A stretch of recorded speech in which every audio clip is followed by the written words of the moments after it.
pleasure of having with us David Blau. David is the chair of the Massachusetts Libertarian Party. David, great to have you here. Well, thanks, Joe. It's good to be here. So, Dave, a lot of stuff is going on right now in general politics, whether it's at the federal level, whether it's at the state level, and there's a lot of activity around the Tea Party, and a lot of people understand that there is this thing called the Libertarian Party, but not everybody really understands what it is and what it's about. So tell us a little bit about the Massachusetts Libertarian Party, what it is, what it means, and what it stands for. Oh, sure. Libertarianism, to me, is a very personal thing, and it means more freedom. It means the freedom to live your life the way that you would want to live it.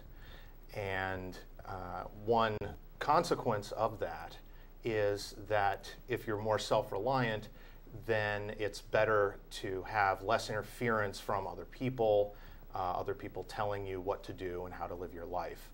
And so libertarians generally believe in a smaller government philosophy, which gives them more of an opportunity to make their own decisions and live their own lives.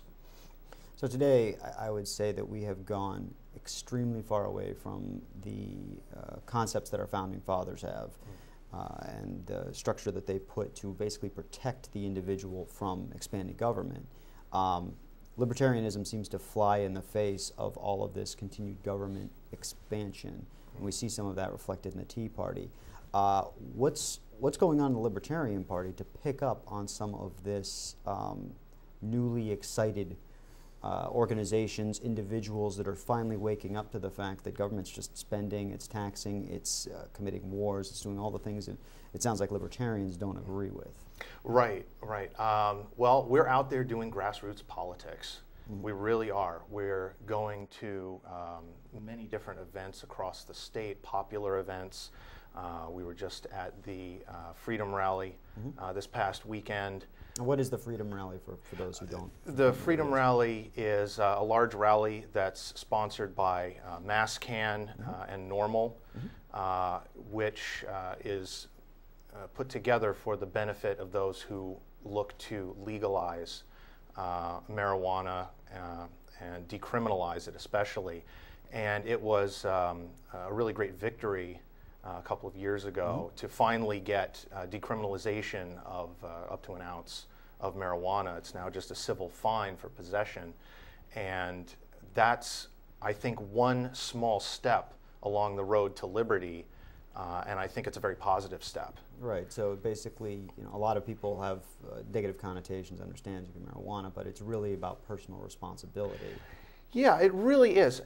If people were to use marijuana, say, in the privacy of their own homes, and they're not hurting anybody, they're not getting behind the wheel of a car. There's medical benefits to it as well. I mean, sure. Some people get prescriptions for it. Yes, absolutely.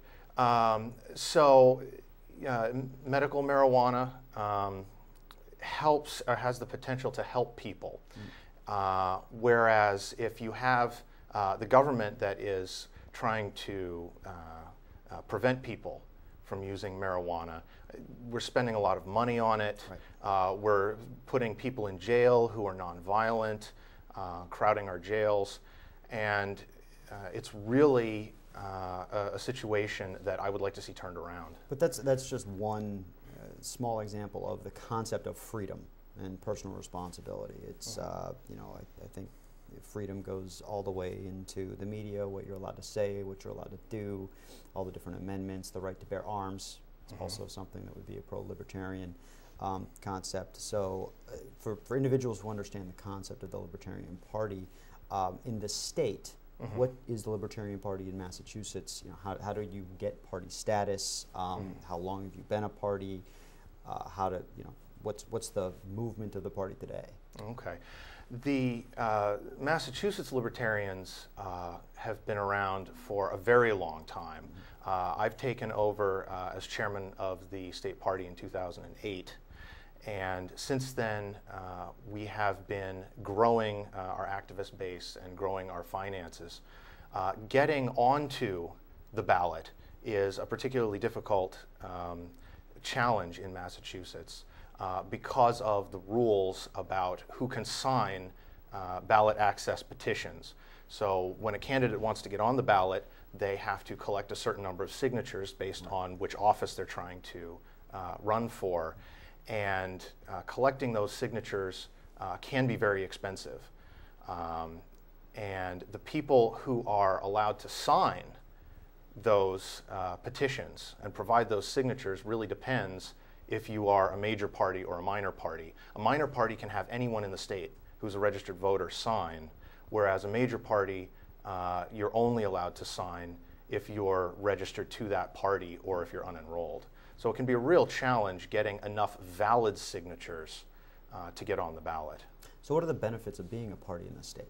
I mean, obviously there's the ballot issue is a negative, or I should say a challenge. But what are the positive things about being a party within the state and acting that way? Well, there are very few, actually.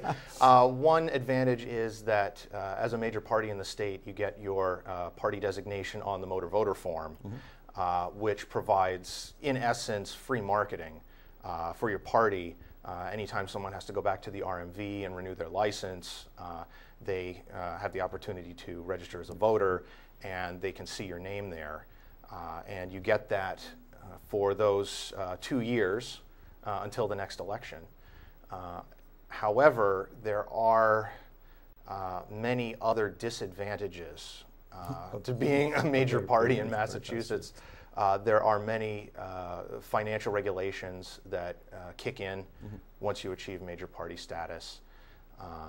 And it's been very difficult to fulfill all of our obligations, but we're doing a good job, and I think we've set ourselves up in a good position moving forward. So if you were to grow the party, double, triple, quadruple membership, would some of these issues that we're having go away? Yeah, I think some of them would. If we increase our activist base enough, then it makes it easier for us, for example, to have people standing out collecting signatures for the candidates who run on the party line, which means that we spend less money on paid petitioners to, again, collect those signatures. We can also get to more local events and show a bigger presence.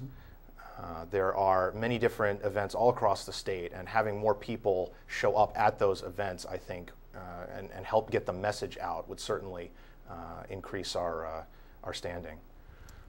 Excellent. So earlier we talked a little bit about the concept of personal freedom.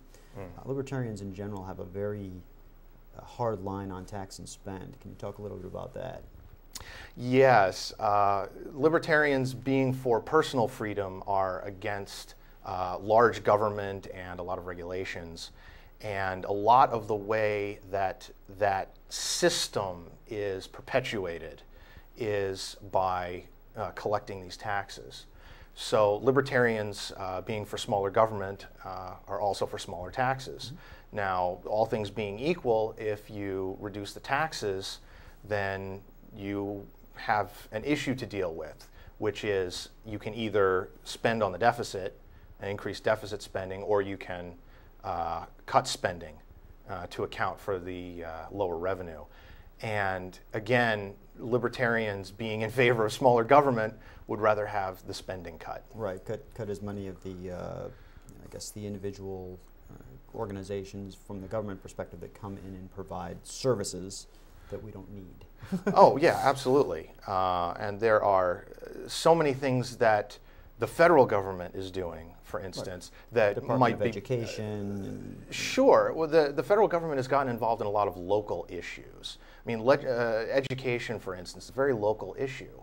You don't send your kids to Washington, D.C., to go to high school, right? You get them educated right here in Massachusetts. I wouldn't imagine the education would be that. The way they would come back would probably be worse than what we have now. Well, not to knock on the D.C. area high schools, but education really is more of a local issue.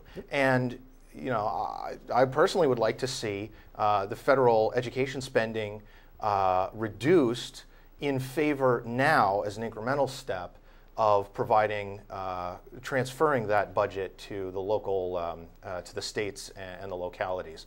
Now, again, that might increase the local budgets, but we need to do things one step at a time, and where we're going to make the most impact is at the federal level. So I think if we start cutting spending at the federal level, for now, we can move it to the states. Excellent. So, okay, we've dealt with the personal freedom thing. We've talked about the taxation thing. The third plank is warfare. That's a big thing that's going on. It impacts every state because of the amount of spending that's going on, and obviously it's a big federal issue where we've got billions of dollars a year being funneled. What would the platform for a libertarian view of warfare and what's going on today be? Yeah, and it's interesting because a lot of people think that the libertarian stance on relations with other countries is very isolationist, and that somehow that implies that libertarians are weak on defense. And that's just absolutely not true. Libertarians, a lot of libertarians believe in avoiding entangling alliances with other nations. But that doesn't mean that you have to cut spending or cut resources to military, to training troops, to having enough soldiers, men and women, able-bodied men and women who are able to defend our country. So libertarians absolutely believe in strong defense of this country. Right. But when you have troops all over the world, it makes it very difficult to adequately provide defense for the United States, and we're stretched very thin right now. Yeah, I don't view that we're actually providing any defense. It seems like almost everything that we're doing is offensive, and I don't think that people realize the difference between the two. Yeah, well, I think that there was a very strong reaction, defensive reaction to the terrorist attacks on September 11th, and I think we were very anxious to go after the people who caused us all the trouble, and that has led us to an extended presence in remote parts of the world that's been expensive, not just in money, but also in human lives. And it's a real shame. So we have spending, which you're obviously against. We have warfare, which you're obviously against. You're pro-personal freedom. This message is not far from the message of the Tea Party, or at least it would seem that way. So talk a little bit about that. We've got all these people who are very hardcore Tea Party activists. Why aren't they libertarians? Well, I think that there are a couple of reasons. I think that the libertarian philosophies find a lot of purchase in the Tea Party, and I think there's a lot of philosophical overlap. I think that there is a lot of money and organization that's being provided to the Tea Party movement, and they would rather use that energy to basically go out there and be angry. And I think if the Tea Party would focus their anger to constructive purposes, like I think the libertarians have been trying to do for a number of years, I think there really could be a good synergy there. Right, and right now we do see a lot of anger, or at least it's perceived as anger, because you've got all these different people, and I myself am guilty of picking up a megaphone one or two times in my life and just going out against the, whether it's speaking out against the Boston Globe, and it does appear to be a rowdy crowd, if it's anything at all. So understandable. Libertarians are actually solution-based. Yeah, absolutely. And I think that the energy and enthusiasm and passion of the Tea Party is fantastic. I think that if they just channeled that into real politics, solution-driven politics, then I think that we could be a much better country. Yeah, I think that what you see with the Tea Party is everything that they say is against. Taxed enough already, you've spent too much already. But just like a lot of politicians today, they're very willing to jump on a soapbox and speak against something but they have no solutions of their own. They're not bringing anything to the table, which I think the party, the Libertarian Party, what I know about it, has done for years. They always seem to have this is the problem, and this is how we solve it. And that's where the Tea Party, I think, seems to fall down today. Oh, yeah. I agree completely. I don't know really what what there is to say about that. I think that the Tea Party movement is harnessing a lot of the energy and excitement and passion that's out there. And I've been to a number of Tea Party events myself, and there are a lot of young people, a lot of very excitable people, and it's really heartening to me to see all of these people out there wanting to make a political change, wanting to make this country a better place to live. So, we've got the state party, understand what the values are, understand the difference between where the Libertarians stick their flag and where the Tea Party sticks their flag, which is similar views but not actionable. How many people do you have in the state right now that are actually doing stuff that are libertarian causes? Well, we have 3 elected officials currently. There's a town meeting rep in Billerica. There's a libertarian elected to the Plimpton Planning Board, and there's someone who's a Millbury Library trustee. So aside from the elected officials, we do have activists. Across the state, we have a number of different meetup groups who are generating sort of enthusiasm locally. And as I said, the state party organizes participation in a number of different events around the state, everything from, as I mentioned before, the Freedom Rally to the Boston Pride Parade. There's a festival out in Amherst every year, also for marijuana. There are a number of gun shows that are out there that we get people to and spread the message. So we're out there doing real grassroots work, and it's not always easy, but it's very rewarding, and I think we are making progress. So, know about the party. How do people get involved? You guys are doing stuff. Where do they find more information about you? How do they sign up? Okay.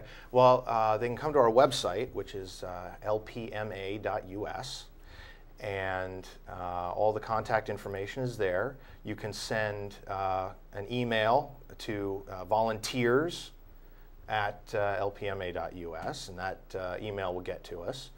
And I'm very excited to say that we picked up about 20 new volunteer activists just this past weekend at our event.